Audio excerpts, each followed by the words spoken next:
साधु बने तो मोह छूटे, वैरागी बने तो छूटे तन।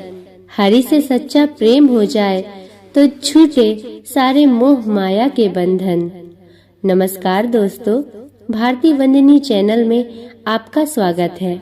दोस्तों, जैसा कि हम सब जानते हैं कि पुरुषोत्तम मास का पवित्र महीना चल रहा है और इस महीने में पड़ने वाली एकादशी को कमला एकादशी या पद्मिनी एकादशी के नाम से जाना जाता है और कहा जाता है कि इस एकादशी की कथा के श्रवण मात्र से ही मोक्ष की प्राप्ति होती है और मनुष्य को विष्णु लोक प्राप्त होता है, जो कि मनुष्य के लिए दुर्लभ है।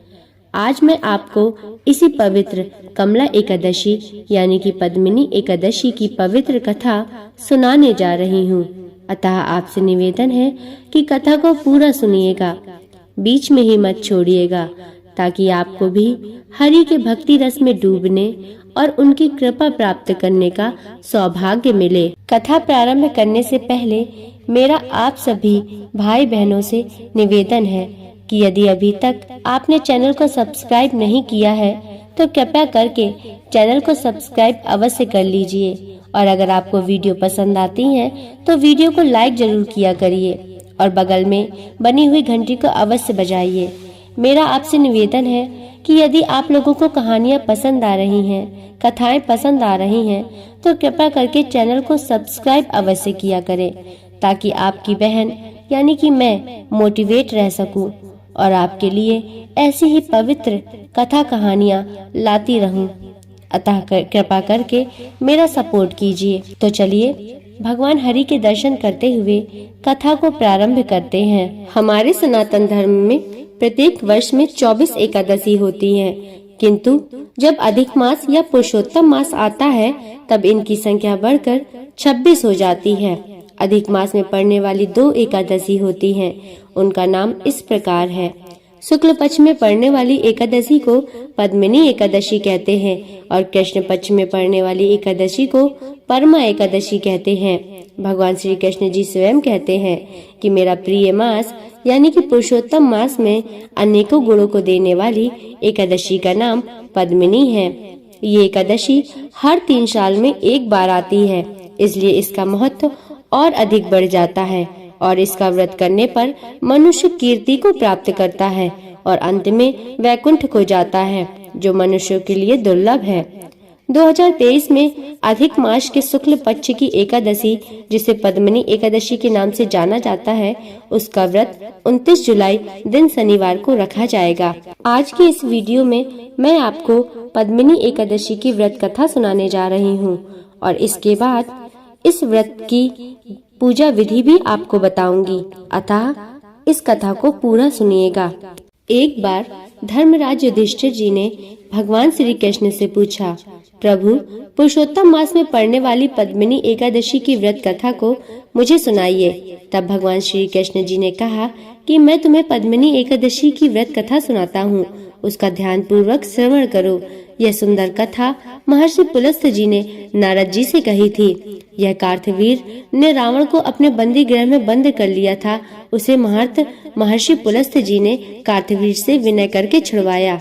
इस घटना को सुनकर नारद जी ने महर्षि पुलस्त्य से पूछा, महर्षि, इस मायावी रावण को, जिसने सभी देवताओं सहित इंद्र को जीत लिया था, कार्तवीर ने उसे किस प्रकार जीता? कृपया कर मुझे विस्तार पूर्वक बताइए। महर्षि पुलस्त्य ने कहा, हे नारद, आप पहले कार्तवीर की उत्पत्ति की कथा सुनो। त्रेता युग में महिष्मती नामक नगरी में कार्तवीर नाम का एक राजा राज्य करता था। उस राजा की 100 स्त्रियां थीं। उनमें से किसी के भी राज्य का भार संभालने वाला योग्य पुत्र नहीं था। तब राजा ने सम्मान पूर्वक ब्राह्मणों को बुलाया और पुत्र की प्राप्ति के लिए यज्ञ कराए, किंतु सब व्यर्थ रहे। जिस प्रकार दुखी मनुष्य को भोग नीरस मालूम पड़ते हैं, उसी प्रकार राजा को भी अपना राज्य पुत्र बिना दुख में प्रतीत होता था।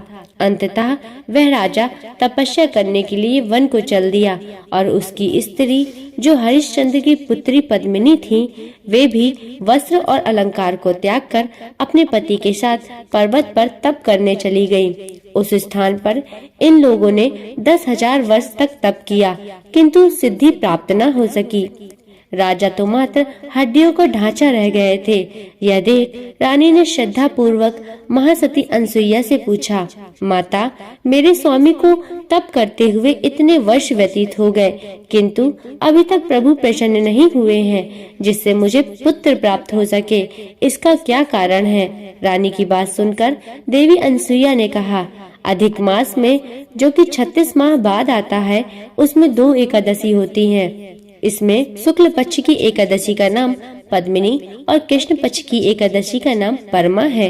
इनके जागरण और व्रत करने से ईश्वर तुम्हें अवश्य ही पुत्र देंगे। तत्पश्चात अनसुईया ने व्रत का विधान बताया। रानी पद्मिनी ने देवी अनसुईया की बतलाई विधि के अनुसार एकादशी का व्रत और रात्रि में जागरण किया। इससे भगवान विष्णु उस पर बहुत प्रसन्न हुए और वरदान मांगने को कहा।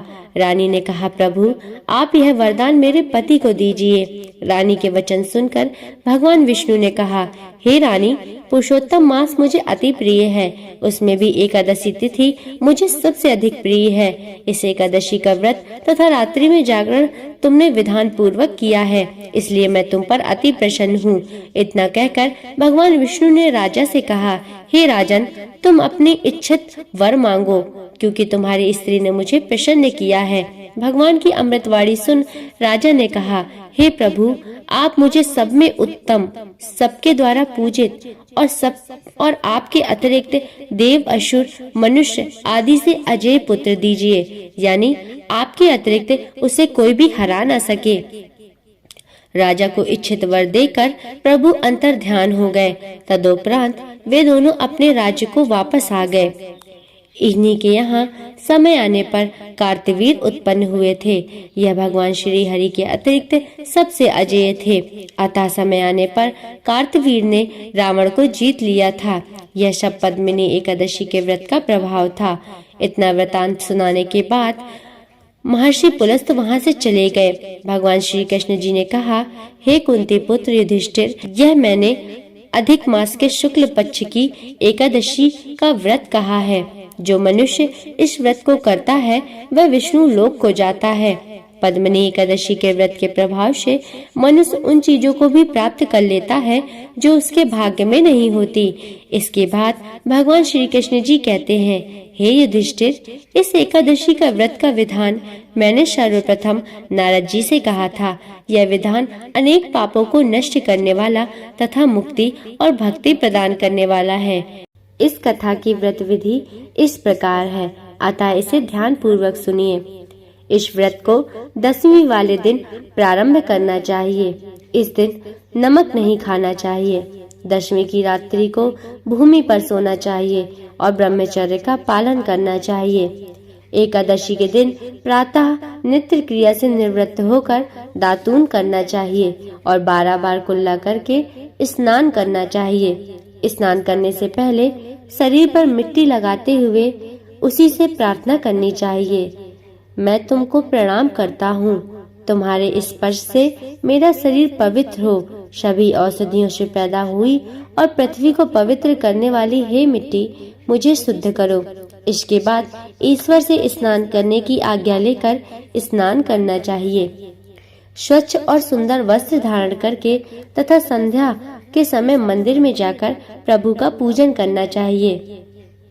स्वर्ण की राधा सहित कृष्ण भगवान की मूर्ति और पार्वती सहित महादेव जी की मूर्ति बनाकर पूजन करना चाहिए और धान्य के ऊपर मिट्टी या तांबे का कलश रखना चाहिए। उसके मुंह पर तांबे, चांदी या सोने का एक पात्र रखना चाहिए और उसके ऊपर भगवान श्री हरि की मूर्ति रखकर धूप, दीप, नैवेद्य, पुष्प, केसर आदि से पूजन करना चाहिए और सुंदर सुंदर पुष्प चढ़ाने चाहिए। इसके बाद भगवान के सम्मुख नृत्य व गायन आदि करना चाहिए। भक्त जनों के साथ प्रभु के सामने पुराण की कथा सुननी चाहिए। पुरुषोत्तम मास के शुक्ल पक्ष की पद्मिनी एकादशी का व्रत निर्जल रहकर करना चाहिए। यदि मनुष्य में निराहार रहने की शक्ति न हो तो उसे जलपान या अल्पाहार से व्रत करना चाहिए। रात्रि में जागरण का गायन करके प्रभु का स्मरण करते रहना चाहिए। मनुष्य को भगवान श्री हरि शंकर जी का पूजन अवश्य करना चाहिए। पहले पहर में भगवान को नारियल, दूसरे पहर में बेल का फल, तीसरे पहर में सीताफल और चौथे पहर में सुपारी का अर्पण करना चाहिए। एकादशी का व्रत करने वाले मनुष्य को सभी तीर्थों और यज्ञों का फल प्राप्त होता है। इस प्रकार से सूर्योदय तक जागरण करना चाहिए और स्नान करके ब्राह्मणों को भोजन कराना चाहिए। इस तरह जो मनुष्य विधान पूर्वक प्रभु का पूजन तथा व्रत करते हैं, उनका जन्म सफल हो जाता है और सभी मनोकामना की पूर्ति होती है और साथ ही साथ इस लोक के अनेक सुखों का भोग करते हैं और अंत में विष्णु लोक को जाते हैं। तो दोस्तों, आशा करती हूँ कि आपको आज की कथा पसंद आई होगी। अगर इसमें कोई त्रुटियां हैं तो क्षमा करें और अगर आपको वीडियो पसंद आया है तो वीडियो को लाइक अवश्य करें और चैनल को सब्सक्राइब जरूर कर दें। धन्यवाद।